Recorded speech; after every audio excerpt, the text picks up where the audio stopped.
एक बात पहले आप समझो, आज एक विषय है पूरे देश का, इन दंगाइयों उन्मादियों को दिल्ली से हटाना। और जितने भी समाजवाद, धर्मनिरपेक्षता, लोकतंत्र और संविधान में विश्वास करते हैं, उनकी बैठक लगातार चल रही है। शुरुआत में बैठक हुई पटना में, दूसरी बैठक बेंगलुरु में, और ये तीसरी बैठक वहाँ हो रही है। अपनी क्रिया लोग आगे बढ़ा रहे हैं, लेकिन कुछ लोग चाहते हैं कि इसमें कैसे हम कोई मतभेद कायम करें। व्यक्ति कौन क्या होगा ये तो कभी भी तय हो जाएगा, लेकिन जो पूरे राष्ट्र को एक दिशा मिलने वाली है इस चुनाव के बाद, क्या भारत का लोकतंत्र रहेगा कि नहीं, क्या भारत का संविधान रहेगा कि नहीं, ये गांधी का देश रहेगा कि नहीं, भाईचारे का देश रहेगा कि नहीं, या उन्मादियों के द्वारा ये भारत की सारी व्यवस्था को बिगाड़ दिया जाएगा। इसके बीच में टकराव है। इसलिए व्यक्ति अहम नहीं है, विषय अहम है। और व्यक्तियों में टकराहट पैदा करने का जो भी कोई प्रयास करे, चाहे जो सवाल, जो जवाब, जो भी कोई करे, ये सारा गौण है।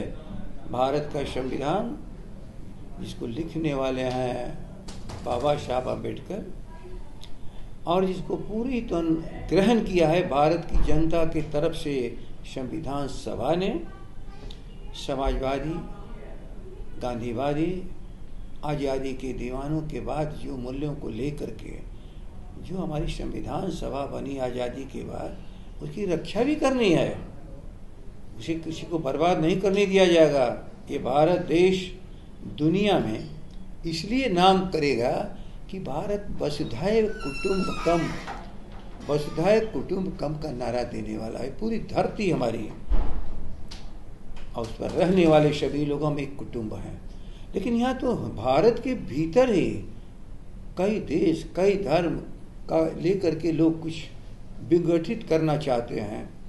तो इसलिए ये बैठकों का आयोजन, संवैधानिक व्यवस्था इस भारत में बनी रहे, उसके लिए सभी लोग वहाँ इकट्ठे हो रहे हैं। क्या राजद भी मैं नहीं किसी जदयू के नेता का भी सुना। सरवन कुमार जी मंत्री हैं, उन्होंने भी कहा है, मदन सहनी मंत्री हैं, उन्होंने भी इस बात को दोहराया है। तो राजद क्या चाहे बात को समझो।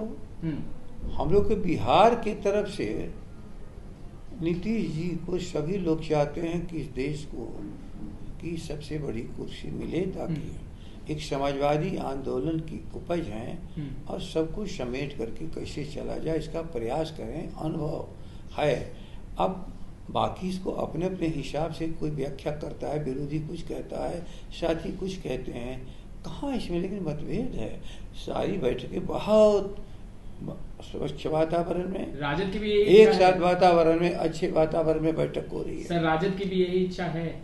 सर राजद की भी यही इच्छा है। राजद की इच्छा एक, बिहार हमेशा जैसे अगुवाई किया है आज़ादी की लड़ाई में, महात्मा गांधी को अपना बना करके याद करते जाओ। और प्रतिपक्ष के जो हमारे स्वर्गीय कर्पूरी ठाकुर और जो हमारे देश के नेता डॉक्टर राम मनोहर लोहिया के आदर्शों पर चलते हुए कर्पूरी जी ने समाजवाद को यहाँ मजबूत किया था। और जिसको कभी कभी बेवकूफ़ी में लोग कह रहे हैं कि आज़ादी 47 में नहीं मिली, 77 में मिली। सभी हम लोगों ने कहा था कि दूसरी आज़ादी है। क्यों कहा था? कि संविधान पर जो खतरा पैदा करेगा हम उसको अस्वीकार करते हैं। लेकिन वह आपातकाल लाया था, लोग उससे उबरने की अगुवाई किया था बिहार में। ये आफत काल में देश पड़ा हुआ है, इसलिए बिहार पूरे देश को आफत काल से बचाने के लिए जिस तरह से पहले प्रयास किया, अब पुनः प्रयास कर रहा है। इसलिए कोई कौन कैसे क्या बनेगा, इस समय की बात है। जब विश्वनाथ प्रताप जी बने थे भारत के प्रधानमंत्री, तो कहाँ सबके सामने तय था कि क्या होगा कल। जब देवगौड़ा बने थे प्रधानमंत्री, तो कहाँ पहले तय हुआ था कि यही होंगे। लेकिन दंगाइयों, उन्मादियों ने हमेशा किसी भी सरकार को नहीं चलने दिया।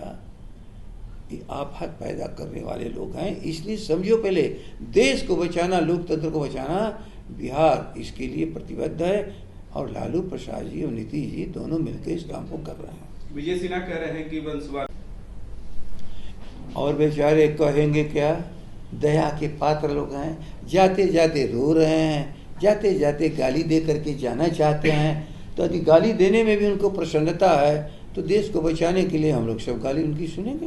बीजेपी के, बिहार के जो बीजेपी के नेता हैं उनका केंद्र सरकार सुरक्षा बढ़ा रही है, तो आखिर बीजेपी के ही नेताओं का सुरक्षा क्यों बढ़ाया जा रहा है? जगदानंद सिंह जी, सम्राट चौधरी का बढ़ा दिया गया, विजय सिन्हा शायद इसलिए बढ़ा रही है कि देश को असुरक्षित करने वालों को मन के भीतर कहीं है कि यदि देश जगने जा रहा है तो कल आने वाले समय में जो इन्होंने असुरक्षित भारत को किया है उस पीड़ा से ग्रस्त होकर के अपनी असुरक्षा की बात आप कर रहे हैं। देश किसी भी राजनीतिज्ञ और किसी पार्टी को कभी नुकसान नहीं पहुंचाए, पहुंचाने वाले तो वो लोग हैं जो गुटसेवादी हैं, जो गांधी को गोली मार सकता है, जिसको राष्ट्र ने अपना पिता कहा, और जो उन्हें गोली मारे वो संतान नहीं है इस भारत के। संतान तो वो है जो गांधी को आज भी अपना पिता मानता है। आज भी मैं फोटो देख रहा हूँ कि गांधी जी का फोटो बना करके और कोई गोली मार रहा है महिला पीला वस्त्र पहन करके। संतों के वेश में इन कातिलों से देश घबरा चुका है, इसलिए अब इनका भेदभाव नहीं चलने वाला है। चाहे जितना पैदा कर लें, देश भाईचारे के साथ रहना चाहता है। अब जो कार्य है वो उस जमीन पर लग जाएगा, राजद कार्यालय का विस्तार। पहले इतना आप जान लीजिए, आप लोग भी हम लोग के राजनीति के पार्ट एंड पार्शियल हैं। जनता तक बात पहुंचाने का, जनता की बात हम लोग तक पहुंचाने का। तो आज हमारे शिक्षकों की तरफ से यहाँ पर सबका मुंह मीठा कराया गया है। हम लोग शिक्षकों की प्रधानता देते हैं। हमारा प्रकोष्ठ है शिक्षक प्रकोष्ठ। तो शिक्षक प्रकोष्ठ 3 तारीख को अपनी एक बैठक यहाँ बड़े पैमाने पर करने वाली है। आज क्योंकि हमारी वो परती जमीन मिला है कुछ निर्माण के लिए, तो कहीं न कहीं उसके आरंभ की तरफ आदमी चलता है। तो हमारे आचार्य हैं आचार्य भोला यादव जी, तो आज जाना था उनको बाहर, तो सबकी तरफ से यहाँ शुरुआत करा दिए और यहाँ से प्रस्थान कर गए। इंडिया के सभी जो हमारी चीज़ें बन रही हैं, बनने वाली हैं, उसके तरफ ये लोग अपने गए। हमारे राष्ट्रीय अध्यक्ष जी भी गए हैं। तो आज का ये काम कोई आयोजन नहीं था। उस पवित्र धरती पर, इस पाटलिपुत्र की पवित्र धरती पर पटना में जो हमें मिला है कार्यालय के विस्तार के लिए, कार्यालय के विस्तार के लिए, उसी जमीन पर उन लोगों ने लोगों को बुला करके कुछ भोजन मीठा खिलाने का काम किया है। कोई बड़ा काम वो नहीं था, लेकिन एक तरह से प्रारंभ था कि अब आज से इस जमीन पर धीरे धीरे आना जाना शुरू हुआ, निर्माण के काम शुरू हो गए। अब सफाई का काम कल तक खत्म हो गया था, तो एक नए कामों की तरफ हम लोग आगे बढ़ गए हैं। और उसके आयोग से शिक्षक प्रकोष्ठ पूरे बिहार के, यूनिवर्सिटी के हों, कॉलेजेस के हों, जहाँ के भी हों, जो उनके हमारे प्रकोष्ठ को चलाते हैं, हम उनका आदर करते हैं। और एक तरह से उनके प्रारंभ में जो कुछ एक आयोजन उन्होंने किया है, उसके लिए हम लोगों को धन्यवाद देते हैं।